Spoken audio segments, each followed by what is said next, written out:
안녕하세요, 한상입니다. 오늘 소개해드릴 차는 폴스타4 듀얼 모터입니다. 폴스타4는 국내에 싱글 모터가 먼저 출시가 됐고요. 최근에 듀얼 모터도 출시가 됐습니다. 듀얼 모터는 말 그대로 모터가 두 개가 들어가는데, 그렇다 보니까 출력이 싱글 모터보다 훨씬 세죠. 특히 듀얼 모터는 퍼포먼스 스펙을 선택을 할 수가 있어요. 그래서 좀 더 차별화된 주행 성능을 제공을 합니다. 지금 보시는 시승차는 듀얼 모터의 퍼포먼스 스펙이고요. 나파 가죽의 바디 클래딩까지 포함된 사양입니다. 가격은 9,090만 원이고요. 배터리는 100kWh 용량의 CATL을 사용을 하고요. 1회 충전으로 가능한 주행거리는 22인치 휠 기준으로 395km입니다.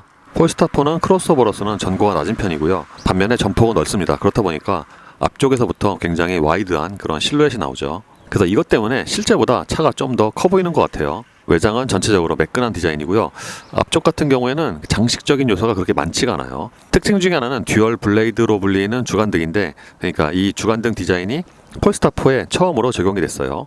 그래서 이 주간등이 이전에 나왔던 폴스타와 차별화된 요소입니다. 주간등 및 헤드램프의 크기도 꽤 큰 편이고요. 요즘에는 이렇게 낮게 내려온 크로스오버가 많은데, 폴스타4는 그 중에서도 가장 좀 낮은 편이 아닌가. 앞서 말씀드린 것처럼 이거 역시도 전폭 때문에 그런 것 같아요. 전폭이 2m가 넘으니까 이 급에서는 가장 넓지 않나 생각이 되고요. 그리고 퍼포먼스 스펙의 경우에는 지상고가 조금 더 낮다 보니까 좀 더 웅크린 것 같은 실루엣이 나옵니다. 도어 핸들은 차체로 수납되는 플러시 타입이고요. 그러니까 가까이 다가가면 튀어나오는 방식이죠. 폴스타4는 외장에서 특이한 부분이 바로 리어의 디자인인데, 그러니까 유리 없이 뒷유리를 없앴어요. 그렇다 보니까 일반적인 차들과 그 뒷모습의 느낌이 좀 많이 다릅니다. 뒷유리가 없다 보니까 뒤의 모습이 조금 답답해 보일 수도 있고요. 그리고 앞쪽처럼 뒤 역시도 굉장히 와이드해 보이는 그런 디자인이고요. 테일램프가 양쪽으로 쭉 이어져 있기 때문에 좀 더 넓어 보이는 것 같아요. 그리고 보통 트렁크에 차명 레터링이 있는데 폴스타4는 없어요. 그렇다 보니까 이 뒤쪽이 좀 더 심플해 보이는 것 같습니다. 타이어는 피렐리의 피제로, 사이즈는 125에 40R 22입니다. 듀얼 모터는 21인치인데 퍼포먼스 스펙을 선택을 하면은 22인치 타이어가 제공이 됩니다. 거기다가 22인치 휠은 단조죠. 듀얼 모터가 싱글 모터와 차별화된 장비가 몇 가지가 있는데, 듀얼 모터는 싱글과 달리 ZF에 액티브 댐퍼가 적용이 되고요. 퍼포먼스 스펙에는 브렘보 브레이크가 포함이 됩니다. 듀얼 모터의 실내는 기본적으로 싱글 모터와 동일합니다. 근데 이 차가 지금 퍼포먼스 팩이라서 몇 가지 좀 치장이 다르죠. 예를 들어서 안전벨트에 노란색이 들어갔고, 전에 폴스타4 시승기 때 말씀을 드린 것처럼 이 차가 전반적으로 내장재가 좋아요. 그러니까 대체로 다 이렇게 부드러운 소재로 이루어져 있습니다.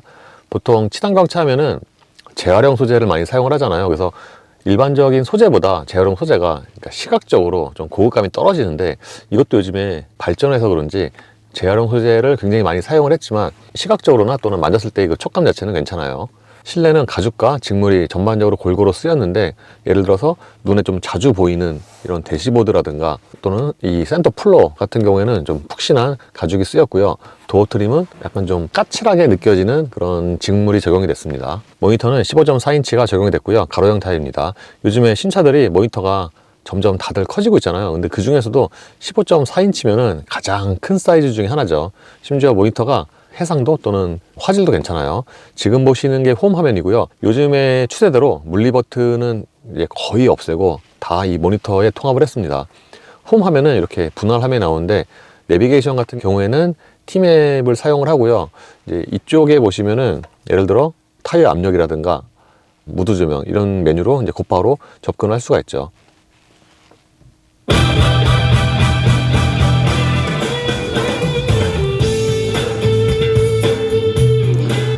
듀얼 모터 퍼포먼스의 장점 중에 하나가 오디오인데, 오디오 음량이 굉장히 좀 풍성합니다. 이게 음량도 풍성하지만 악기들 소리가 좀 또렷하게 좀 잘 들려요. 그리고 이쪽에 보시면은 이렇게 곧바로 무드 조명도 여기서 바꿀 수가 있고요. 하단에 보시면은 이렇게 차 그림이 있는데, 사실 물리 버튼이 이제 거의 없으면은 찾아 들어가기가 좀 힘들잖아요. 근데 상대적으로 이 찾아 들어가는 이게 예를 들어서 바로 가기를 누르면은 주로 사용하는 그런 메뉴들 있잖아요. 이거를 여기에 한 번에 모아놨습니다. 그러니까 여기서 글로우박스라든가 미러 접기, 테일게이트 열기 등등을 한 번에 이동을 할 수가 있어요. 조정 같은 경우도 마찬가지고, 주행으로 들어가면은 여기는 주로 운전과 관련된 메뉴고요. 여기서 크립이라든가 내리막 제어 또는 주행거리와 퍼포먼스 모드, 그리고 스티어링과 서스펜션도 여기서 조절할 수가 있습니다. 원페달도 마찬가지고, 어시스트의 경우에는 ADS인데 파일럿 어시스트 뿐만 아니라 속도 제한이라든가 차선 유지 보조 등을 여기서 설정을 할 수가 있어요. 충전은 말 그대로 충전과 관련된 메뉴고요. 오디오는 이제 오디오와 관련된 그런 메뉴인데, 여기 보시면은 상단에 구역과 서라운드, 헤드셋, 이퀄라이저, 볼륨 이렇게 굉장히 좀 세분화가 되어 있습니다. 외부는 말 그대로 외부 조명과 관련된 건데, 그러니까 여기 보시면은 뭐 밴딩 라이트라든가 또는 차량 찾기 또는 웰컴 세레머니죠 등이 있고요. 그리고 잠금과 미러, 와이퍼, 테일게이트 등의 메뉴가 있습니다. 실내로 들어가면은 상단에 크게 7가지 탭이 있는데, 테슬라처럼 사이드 미러나 스티어링 휠을 이 모니터에서 조절합니다. 정확히는 이제 모니터에서 선택을 하고 운전대 스포크의 이 버튼으로 조절을 하는 거죠. 그래서 이게 물리 버튼이 아니다 보니까 아무래도 조정 그 편의성에서는 좀 불편하긴 합니다. 시트는 물리 버튼이 있어요. 근데 좀 더 세부적인 메뉴는 이 모니터에서 하는 거죠. 그리고 마사지 기능도 이렇게 꽤 세분화가 되어 있고요. 앰비언스는 무드 조명인데, 폴스타라는 그 브랜드에 맞게 무드 조명의 이름도 이렇게 태양계를 쭉 땄어요. 그래서 만약에 태양을 선택을 하면은 색상이 바뀔 뿐만 아니라 여기에 이제 관련된 이렇게 정보도 나오고, 명왕성은 쫓겨났기 때문에 그것까지 이제 충실하게 반영을 했군요. 어쨌든 폴스타퍼는 실내 무드 조명이 꽤 많이 들어갔습니다. 되게 넓은 면적으로 들어갔어요. 예를 들어서 대시보드와 도어 트림, 도어 포켓, 그리고 센터 플로어 하단까지 굉장히 좀 넓게 들어갔어요. 그래서 무드 조명의 그 색상이 그렇게 많은 건 아닌데 적용 범위는 꽤 넓고요. 심지어는 2열에도 무드 조명이 좀 폭넓게 들어갔습니다. 요즘에 보면은 테슬라를 시작으로 EX30도 그렇고 폴스타 4도 그렇고 이렇게 모니터에서 글로우박스를 엽니다. 그리고 하단에 있는 요 아이콘을 누르면 이렇게 애플리케이션이 쭉 나오고요. 그러니까 보시는 것처럼 좀 볼보와 좀 비슷한 구성인데 굉장히 좀 여러 가지 애플리케이션이 있죠. 대시캠도 있고, 대시캠 같은 경우에는 이거 역시도 이게 화질이 꽤 좋은 편이고, 그러니까 사진 촬영과 비디오 촬영 이게 두 가지가 있어요. 그리고 설정에서는 이제 이런 메뉴가 있고, 모니터 하단에 보시면은 공조장치 아이콘들이 있는데, 그러니까 이 상태에서 곧바로 공조장치를 조절을 할 수가 있어요. 여기를 누르면은 그러니까 여기서 조그맣게 이제 마사지와 통풍과 열선 등의 메뉴가 나오고, 그리고 이 바람 개비 아이콘을 누르면 이제 공조장치 화면으로 이동을 합니다. 여기서 에코 온도 조절과 뭐 성의 최대 제거 등의 기능이 있고, 주차로 들어가면은 이 차가 애니멀 모드나 온도 유지, 공조장치 타이머 등의 메뉴가 있습니다.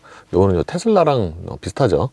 그리고 하단에 보시면 카메라 버튼이 있는데, 요거는 그러니까 어라운드 뷰 카메라죠. 보시는 것처럼 2분할인데 이 차가 모니터 사이즈가 커서 그런지 확실히 출력되는 면적이 크네요. 그러니까 좌우에 좀 폭이 넓습니다. 이 화질도 괜찮은 편이고요. 그리고 여기를 클릭을 하면 이렇게 카메라 그림이 뜨잖아요. 이걸 누르면 해당 부분에 이렇게 확대해서 볼 수가 있어요. 360도 기능도 지원이 되고요. 참고로 이렇게 앞뒤 모두 그 물체와의 거리가 이렇게 센티미터로 표시가 되고요. 가까워지면 또 스톱 표시도 뜨고 그렇습니다. 그리고 3D 기능도 지원이 되는데, 보시는 것처럼 이렇게 사방을 둘러서 볼 수가 있어요. 모니터 아래쪽에는 송풍구가 있고요. 가운데는 보통 이제 송풍구가 2개가 있는데 이 차는 넓게 하나로 처리를 했습니다. 그 아래쪽에는 무선 충전 패드가 있고요. 그러니까 무선 충전 패드의 위치가 상당히 좋네요.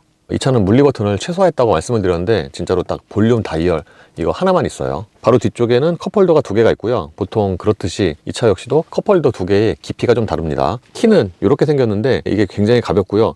그리고 또 굉장히 드물게 키에 아무 버튼이 없습니다. 차 크기를 생각을 하면은 글로우박스의 용량은 괜찮은 편이고요. 이 안쪽까지도 좀 이렇게 부드러운 소재로 마감을 했습니다. 폴스타퍼는 비상등이 오버헤드 콘솔에 있고요. 그러니까 이렇게 오버헤드 콘솔에 비상등이 있는 차가 가끔 있어요. 그리고 이 차가 뒷유리가 없기 때문에 디지털 룸미러가 필수인데, 디지털 룸미러가 이게 전에 말씀을 드린 것처럼 그 운전자의 눈과 또는 머리와 좀 가까운 느낌이 있고요. 화질 자체는 괜찮아요. 이게 일반 거울보다 더 화각이 넓고 가깝게 보입니다. 이렇게 끝에 있는 버튼을 눌러서 메뉴를, 그러니까 지금은 밝기고요. 이렇게 위아래로 각도 조절도 가능하죠. 이 각도 조절의 폭 자체는 그냥 평범합니다. 운전대는 듀얼 모터 퍼포먼스라는 성격에 맞게 좀 되게 두껍고요. 약간 좀 강인해 보이는 그런 디자인이죠. 일단 림이 꽤 두꺼운 편입니다. 손이 작으신 분들은 이게 좀 되게 두껍게 느껴질 수가 있고요. 림에 적용된 가죽도 괜찮은 편이죠. 하단이 살짝 깎인 D컷 스타일이고요. 운전대 조절은 아까 말씀드린 것처럼 모니터에서 전동으로 조절합니다. 실내에서 5개 티 중 하나가 계기판이 아닌가 싶습니다. 그러니까 통상적인 계기판에 비해서 이게 계기판이 좀 작잖아요. 사실 이게 크기만 보면 작은 건 아니에요. 근데 통상적인 그런 위치가 아니다 보니까 계기판이 좀 작아 보이죠. 근데 여기에 표시되는 정보는 뭐 여러 가지가 있습니다. 그리고 이렇게 계기판 전체를 내비게이션으로 띄울 수도 있고요. 또는 이 화면에서는 주변 차들이 애니메이션으로 표시가 되죠. 헤드업 디스플레이는 시인성이 좋아요. 저게 판 자체가 큰 건 아닌데 표시되는 폰트, 예를 들어서 속도계가 좀 되게 크게 표시가 되죠. 참고로 내비게이션과도 당연히 연동이 됩니다. 처음에 실내 설명할 때 말씀을 드린 것처럼 전반적으로 내장재가 좋은데 시트에 적용된 가죽도 꽤 좋습니다. 쿠션이 좀 탄탄한 것과는 별개로 가죽은 조금 부드러운 편이고요. 좌판의 길이는 물론 좌우의 폭도 넉넉합니다. 그리고 퍼포먼스 같은 경우에는 저렇게 노란색 안전벨트가 적용이 되고요. 도어 트림은 비교적 심플하죠. 그러니까 상단 부분은 물론 이 아래쪽에 윈도우 버튼이 있는 부분까지 좀 되게 반듯반듯합니다. 스피커도 네모 반듯하고요. 근데 이 부분이 굉장히 좀 넓게 약간 좀 까칠한 직물 같은 건데 이게 느낌이 좀 되게 좋아요. 그리고 이 전체에 걸쳐서 무드 조명이 적용이 되고요. 유리는 4개 모두 다 원터치가 적용이 됐고요. 그리고 프레임레스 돌아서 확실히 이렇게 열었을 때 이게 좀 더 스타일리시하죠. 특이한 거는 문을 닫았을 때는 유리가 다 끝까지 내려가는데 문을 연 상태에서 창문을 내리면은 요만큼이 남습니다. 그리고 이중접 파업은 아닌데 유리가 되게 두꺼워요. 폴스타4의 장점 중에 하나가 2열의 거주성인데 보시는 것처럼 일단 레그룸 자체가 되게 넓어요. 제가 앉으면 무릎과 앞시트 사이에 주먹이 3개 정도가 들어가니까 2열 레그룸은 굉장히 충분하고, 그리고 밖에서 보는 그런 이미지와는 달리 제 기준으로 보면은 헤드룸 자체가 아주 그렇게 부족하지 않습니다. 주먹이 하나가 좀 꽉 끼게 들어가는 정도? 참고로 지금은 이렇게 약간 뒤로 뉘은 상태인데 최대한 시트를 90도로 세우면은 이래도 주먹이 하나 정도는 꽉 끼게 들어가는군요. 장점 중에 하나가 2열 시트를 등받이 각도를 전동으로 조절할 수가 있어요. 그래서 최대한 뉘어 보면은 이렇게 굉장히 좀 편한 자세가 나옵니다. 단점 중에 하나는 이게 좀 낮아요. 반대로 또는 2열 시트가 살짝 높고, 그래서 타고 내릴 때 여기에 머리가 좀 걸립니다. 1열 시트 아래쪽의 공간은 제한적입니다. 지금은 시트를 가장 맞췄는데 이 상태에서 신발이 딱 이 정도밖에 안 들어가요. 근데 레그룸이 넓어서 이게 그렇게 크게 문제는 안 되고요. 보통 전기차들이 그렇듯이 가운데 부분도 이렇게 완전히 살짝 올라오긴 했는데 평평하게 처리를 했습니다. 2열 승객을 위한 송풍구와 공조장치는 여기 있고요. 그러니까 여기서 공조장치를 조절할 수가 있고, 여기에 이렇게 미디어 관련도 나오네요. 참고로 2열에는 이렇게 열선 기능도 적용이 되어 있고요. 통풍은 없어요. 그리고 와서 디스플레이 밝기도 가능하군요. 참고로 2열은 이 가운데 송풍구가 좀 작은데, 그래서 B필러에도 추가로 또 송풍구가 양쪽에 하나씩 있어요. 2열 승객을 위한 컵홀더는 암레스트에 있어요. 이 앞에 있는 버튼 누르면 이렇게 컵홀더가 튀어나오고요. 이제 2열에 있는 컵홀더 치고는 플라스틱이 꽤 좋네요. 그리고 여기 보면은 이게 뭔가 열릴 것 같은데 이게 열리진 않아요. 그래서 뭔가 2열에는 그 수납 공간이 약간 좀 부족하지 않나 라고 생각이 됩니다. 그리고 확실히 뒷유리가 없다 보니까 딱 뒤를 돌아보면은 조금 답답하긴 하죠. 지금은 격벽을 제가 내렸는데 여기 원래 격벽이 있거든요. 그렇다 보니까 약간 좀 답답할 수가 있죠, 2열 승객은. 폴스타4는 파노라마 글래스 루프가 장점인데 이게 테슬라 스타일이에요. 그러니까 따로 덮개 넣었고요. 또 열리지도 않고요. 근데 이 파노라마 글래스 루프의 면적이 굉장히 넓습니다. 지붕 전체를 다 덮을 정도예요. 그렇다 보니까 특히 2열에 타면은 개방감이 굉장히 좋죠. 트렁크의 기본 용량은 526리터고요. 2열 시트를 접으면은 1536리터로 들어갑니다. 그러니까 기본 트렁크 용량이 괜찮은 편이에요. 그리고 바닥에 커버를 들어 올리면은 이 아래쪽에도 이렇게 추가적으로, 그러니까 특히 이쪽이 굉장히 좀 깊네요. 그리고 트렁크 같은 경우에는 이렇게 바닥의 높이를 이렇게 조절할 수도 있습니다. 그러니까 이 커버 들어서 이렇게 간단하게 바닥 높이를 조절할 수가 있어요. 아쉬운 점 중에 하나는 트렁크에서 2열 시트 접을 수 있는 레버가 없어요. 사실 접을 수 있긴 한데, 왜냐면 이 어깨에 있는 레버를 당겨서 이렇게 접을 수 있긴 한데 이 차가 이렇게 작은 차가 아니다 보니까 좀 힘들긴 하죠. 어쨌든 2열 시트가 전동인데 또 이렇게 수동으로 간단하게 접히는 것도 약간 좀 신기하고요. 2열 시트까지 접으면 이 공간을 가장 크게 활용을 할 수가 있습니다. 트렁크 바닥부터 2열 시트는 약간 좀 경사가 있고요. 폴스타4는 앞에도 트렁크가 있고요. 이게 지금 커버가 되게 크잖아요. 큰 커버에 비해서 앞쪽 트렁크 용량은 15L로 그렇게 크진 않습니다. 예, 폴스타포는 주행뿐만 아니라 이렇게 정차 시에도 정숙성이 좋은 편이에요. 전기차라고 정차 시에 아무 소리가 없는 건 아니고 보통 전장풍 소리가 있거든요. 우웅 하는. 근데 이 차는 히트펌프 들어간 차 치고는 이런 정차 시에 소리가 굉장히 낮은 편입니다.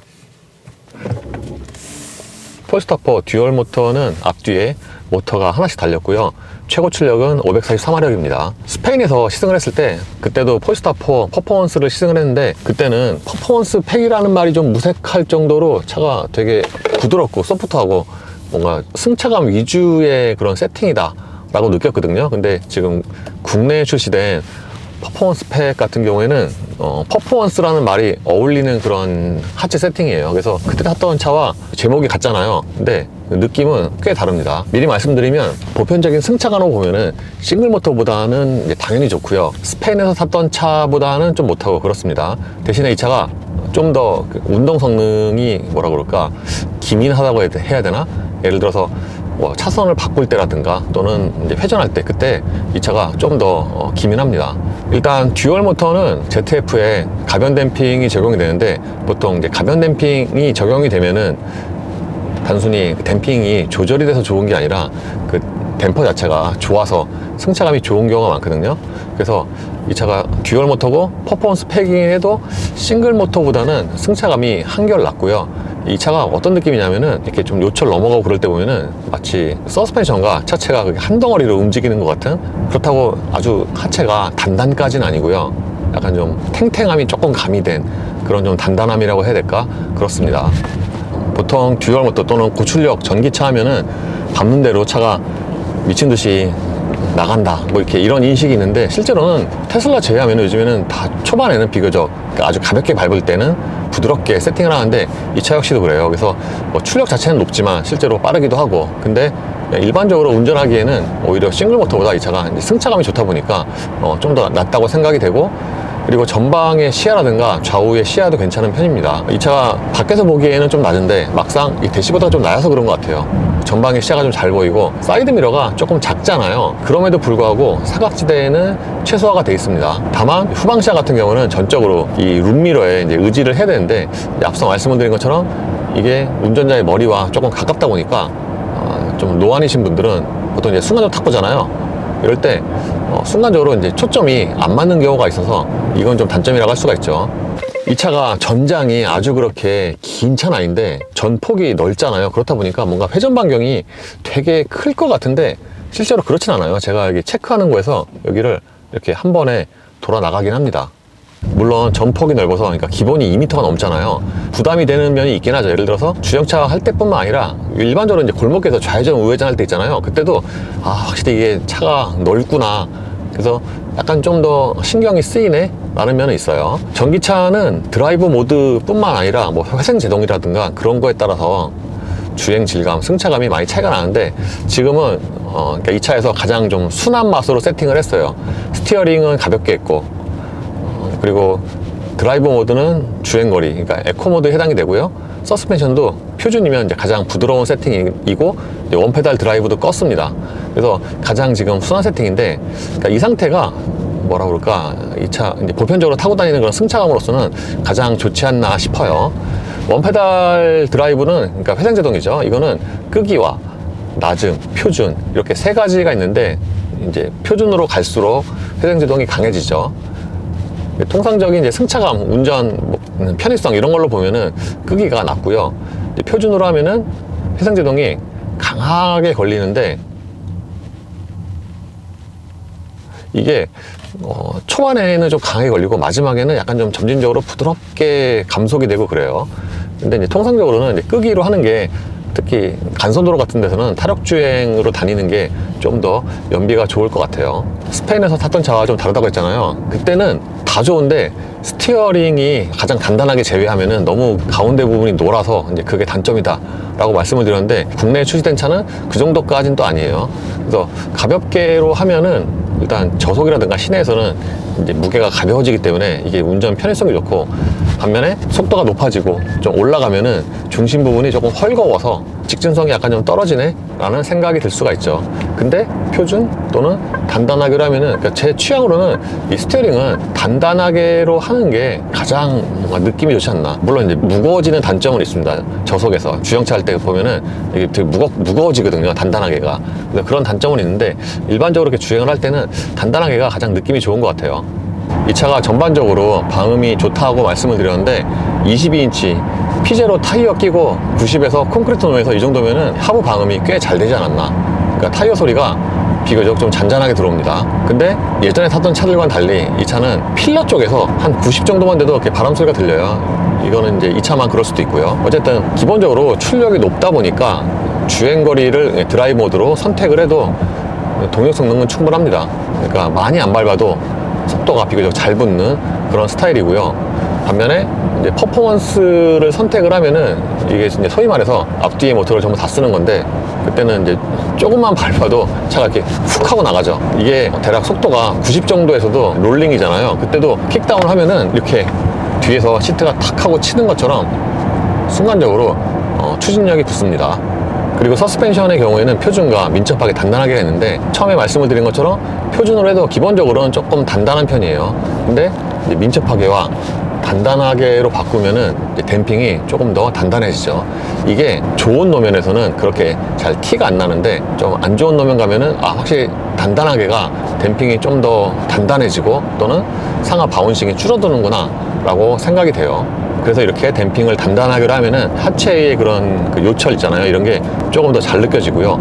다른 말로 하면은 확실히 이렇게 차선 변경하고 그럴 때 좀 더 민첩한 것 같아요. 그리고 스페인에서 탔던 차보다도 운동 성능이잖아. 이런 쪽에 좀 더 초점이 맞춰지지 않았나. 그게 이제 벌써 한 7개월 전이니까 뭐 세팅이 달라졌을 수도 있겠죠.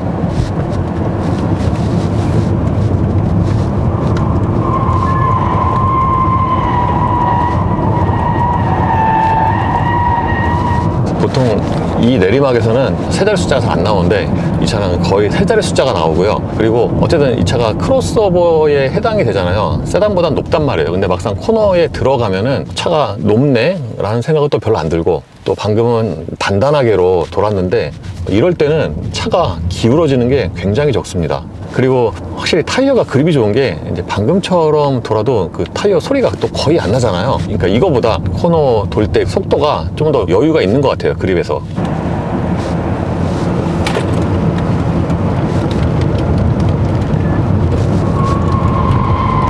지금은 주행거리 모드로 서스펜션을 표준으로 돌았는데, 확실히 서스펜션이 표준과 단단하게가 차이가 많이 나는군요. 단단하게는 제가 좀 전에 내리막에서도 차가 거의 안 기울어진다고 말씀을 드렸는데, 표준은 그거보다 훨씬 더 많이 차가 기울어지고요.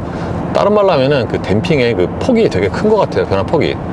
그리고 스티어링도 이게 가볍게와 단단하게는 또 차이가 커서, 코너 돌 때 단단하게로 돌면은 조향하는 수고라고 해야 되나? 그게 좀 적은 것 같아요.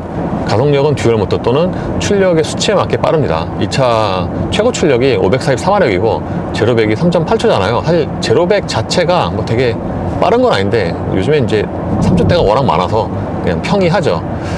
그럼에도 불구하고 요즘에 보면은 이 전기차도 이제 후반으로 갈수록, 그러니까 옛날에는 전기차 초반에 확 잘 나가게 세팅을 하다가 점점 이렇게 넓게 이제 퍼지는 것 같은데, 그래서 이 차가 초반에도 빠른데 이제 후반에서도, 그러니까 최고 속도가 200km에서 제한이 되는 게 뭔가 약간 아쉬울 정도로 그때까지 가속이 쭉 하고 일직선으로 이어지죠.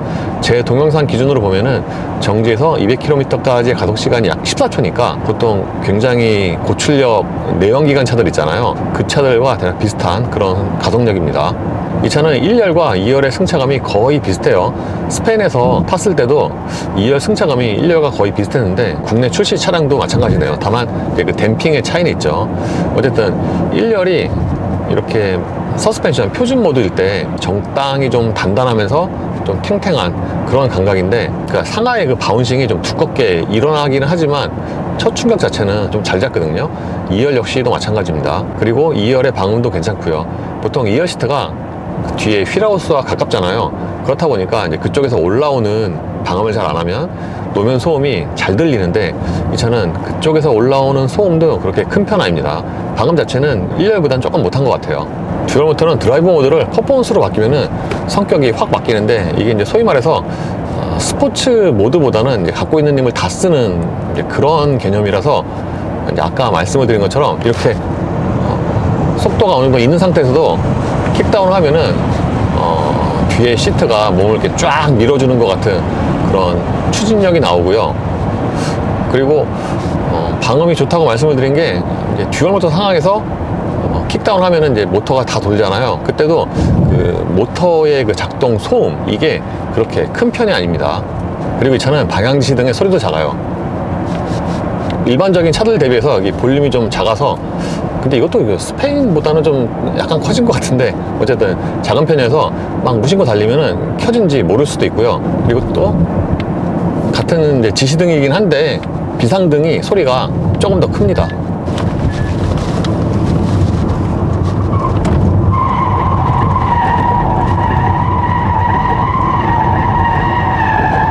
방금은 이 차의 가장 스포티한 모드로 세팅을 하고 돌았는데, 진짜 아까 말씀드린 것과 좀 비슷한 개념으로 차가 좀 이렇게 한 덩어리가 돼서 돌아나가는 그런 느낌? 보통 이제 하체가 좀 단단하고 좀 스포티하게 세팅된 차들 운전을 해보면은 이렇게 대략 비슷한 느낌을 받거든요. 이 차도 그렇습니다. 그리고 이 차체와 서스펜션 그리고 타이어가 세팅이 되게 잘 된 것 같아요. 폴스타 4가 크로스오버에 해당되긴 해도 좀 납작하잖아요. 그래서 뭔가 고속 안정성이 좋을 것처럼 생겼는데 실제로 고속 안정성이 좋습니다. 물론 이것도 서스펜션 세팅에 따라서 좀 다르긴 한데, 보통 단단하게로 하면은 의외로 노면이 안 좋을 때 바운싱이 빠르게 일어나서 살짝 부드러울 때보다 고속 안정성이 좀 떨어진다고 느낄 수도 있는데, 이 차는 거의 비슷한 것 같아요. 세팅에 상관없이. 근데 앞쪽의 바람 소리는 그 평균에 비해서 조금 더 많이 나지 않나 라고 생각이 됩니다. 이번에 폴스타 4를 듀얼 모터 퍼포먼스로 다시 한번 타봤는데, 폴스타 4는 싱글 모터가 이제 엔트리잖아요. 그러니까 괜찮은 가격으로 고객을 이제 끌어들이고, 반면에 듀얼 모터나 이 퍼포먼스 스펙은 좀 더 차별화된 주행 성능을 원하는 수요에 대응을 하는 거죠. 싱글 모터의 경우에는 그때 시승기에서 말씀을 드린 것처럼 주행거리가 길고 또 차 크기 대비해서 또는 편의 장비 대비해서 가격이 매력적으로 나왔거든요. 그래서 그런 상품성 자체는 괜찮은데, 확실히 듀얼 모터에 비해서 승차감은 좀 떨어지고, 근데 듀얼 모터의 경우에는 일장일단 있는 거죠. 듀얼 모터는 그보다 승차감이 좋지만 대신에 주행거리가 짧고 그렇습니다. 그리고 이제 퍼포먼스 스펙은 이제 소위 말해서 뭐 예전부터 이제 고성능 버전이 있잖아요. 뭐 살짝 그런 개념이라고 할 수가 있는데, 그렇다 보니까 이제 보통 이제 가격이 올라갈수록 가성비가 떨어지고 또는 이제 수요가 이제 좀 좁아지잖아요. 폴스타 4의 퍼포먼스 스펙도 그런 것 같아요. 이 차 자체로만 보면은 여러 가지로 좀 더 매력적이지만, 가격이나 뭐 그런 구성으로 보면은 싱글 모터보다 범용적인 그런 성격은 아니고, 결정적으로 이렇게 뭐 나파 가죽이나 바디 클래딩까지 다 추가해서 그럼 가격이 이제 9천만 원이 넘으니까, 이런 면에서 확실히 이제 접근성은 좀 떨어지긴 하죠. 싱글 모터에 비해서. 근데 스타일링이나 스포티한 주행 성능을 원한다면은 또 좋은 대안이 될 수도 있고 그렇습니다. 그러니까 이 차가 그 덩치라든가 크로스오버라는 그 바디 형태에 맞지 않게 회전할 때 성능이 굉장히 스포티한데, 확실히 폴스타가 지금은 전기차 브랜드로 바뀌었지만, 예전에 볼보 산하 시절 튜너로서 또 하던 그런 바탕이 있잖아요. 그게 이제 전기차 브랜드로 이제 완전히 달라지긴 했지만, 그게 어느 정도는 이렇게 이어지는 것 같아요.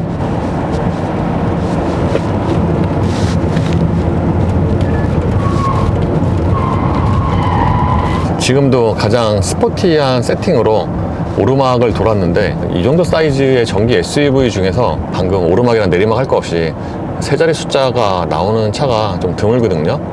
그러니까 이 차가 이렇게 퍼포먼스 스펙답게 이런 운동 성능 면에서는 좀 특화되게 개발을 한 것 같아요. 그리고 싱글 모터도 그랬지만, 이 차 역시도 국내 소유자들이 선호하는 그런 주요 편의 장비 또는 ADS는 다 들어갔고요. 이 차는 ACC뿐만 아니라 차로 변경 보조도 들어갔어요. 예를 들어서 지금처럼 ACC 상황에서 이렇게 방향지시 등을 넣으면은 옆쪽으로 이동을 하는데, 이게 그 다른 브랜드와 조금 다른 게, 예를 들어서 뭐 현대라든가 비교해 보면은 현대는 좀 이만큼 가서 이제 트는데, 이 차는 차로 변경을 하잖아요. 그러면은 딱 요 정도만, 반 정도만 넘어가서 다시 운전대를 돌리네요. 그래서 뭔가 약간 좀 더 안정적으로 느껴지고, 속도는 비슷하지만 그렇습니다.